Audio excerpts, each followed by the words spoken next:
So hey guys, it's Zion again, and this is Crysis 3. I broke down and bought this the other day, that being yesterday, and it is pretty fun.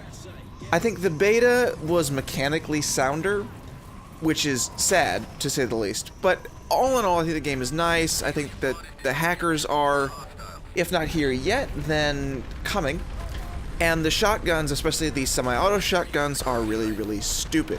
That out of the way, I want to briefly talk about something that I watched this morning, which would be Jimmy the Snake's 44 and 3 TDM video.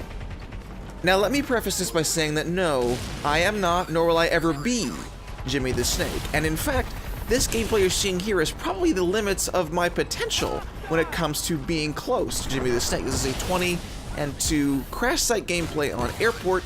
And for those of you who watched any beta footage, I apologize, but this was the best game I got last night. But I wanted to talk about Jimmy's gameplay because he was rushing in TDM, which is not something you usually see. It's a slower paced gameplay. Normally people are camping a little more, but if you know anything about Jimmy, he doesn't have the temperament for camping or slow paced gameplay. He's like me times a few. He has to go and go and go and go, and if he's not going, he's not playing the game correctly.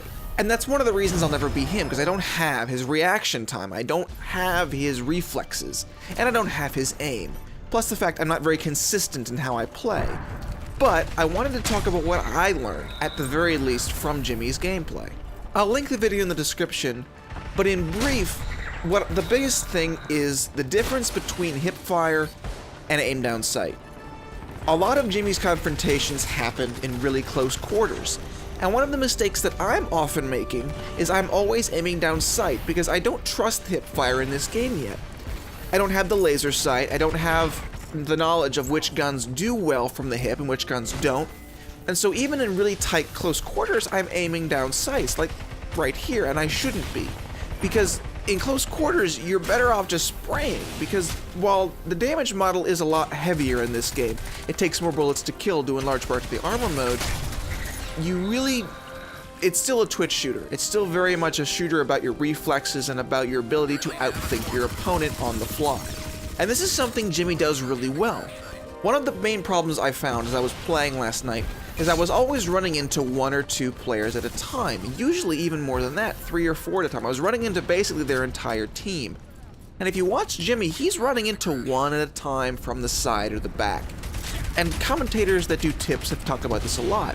You want to be able to hit your enemy from multiple directions, and directions they aren't expecting.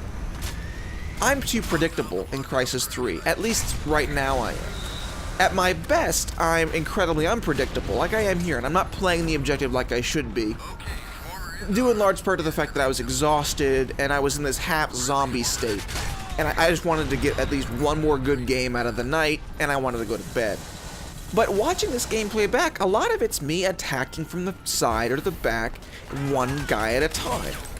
And that's how you want to be in a game especially like Crysis 2, or Crysis 3 rather, where everything is about twitch shooting, but when you take a full magazine to kill, usually. Unlike in most Call of Duty games, where you can spend 10 bullets and kill 4 people in a single burst. No, in Crysis 3 it takes 15 to 20 bullets if your aim is true.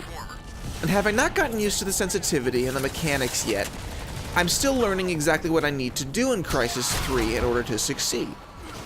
And I can learn a little bit from this gameplay, but Jimmy's taught me a lot.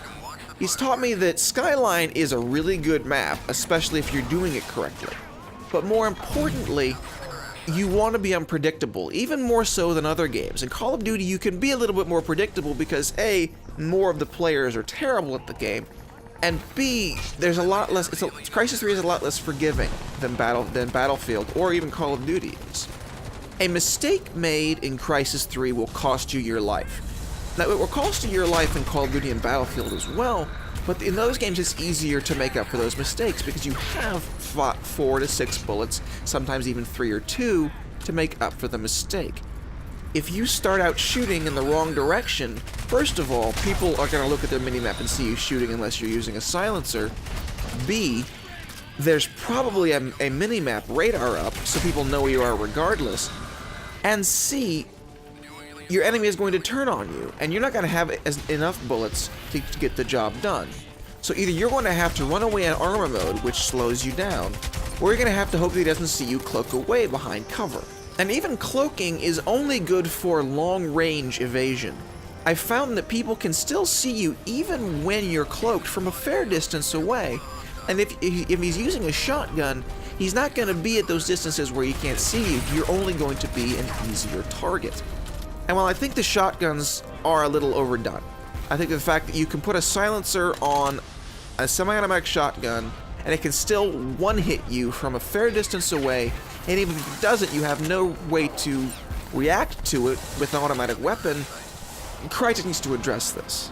But if you're playing like Jimmy the Snake, you're playing in a way that doesn't allow shotgunners to find you because you can't be found. You're always attacking from the side or the back, and that's testament in the fact that most of his deaths, the 3 of his deaths, all of his enemies had only 1 or 2 kills on him.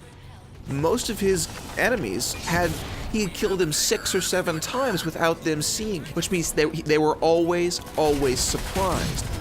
And in Crysis 3, where you have a lot of time not on your side, especially if you're not a great shot, and I can be a terrible shot sometimes, you want to get them by surprise. And if you don't get them by surprise, then you better get pretty lucky, or they better be a pretty terrible shot, worse than you. Jimmy is also really effective with his armor abilities. One of the problems I'm having, especially when I'm tired, is that I'll forget whether I have armor mode on or not. And so I'll press the Q key a couple more times and I'll turn it off by mistake and make myself an easy target. Jimmy is keenly aware not only of his energy capacity, but when to use armor, when to take it off, and especially he's pretty good with the keystrokes. As soon as he sees an enemy that he knows he'll get into combat with, boom, armor's up, it stays up, and instantly the enemy dies, boom, it's off, maybe cloak comes on. And he uses up the cloak completely, something I need to learn to do. Because cloak recharges fairly quickly, and you're only using it to get between combats, you want to use all of it. And in Crysis 3, you want to use more of your brain than you do in Call of Duty or Battlefield. You want to use almost all of your shooter brain. Because if you don't, you will fail. As Thunder, the Call of Duty commentator, says, Crysis 3 is more a thinking man's game than Call of Duty is. And it really kind of is. It's not quite Halo level, because it is still very twitchy. But there's a lot more thought you have to put into every encounter. Do I hipfire? Do I aim? Do I put armor on? Do I cloak away? Is there a sniper looking at me? Where are they in relation to me? So there's a lot more thought that has to go into it, and so not only do you have to be quick on your trigger finger, you have to be quick thinking.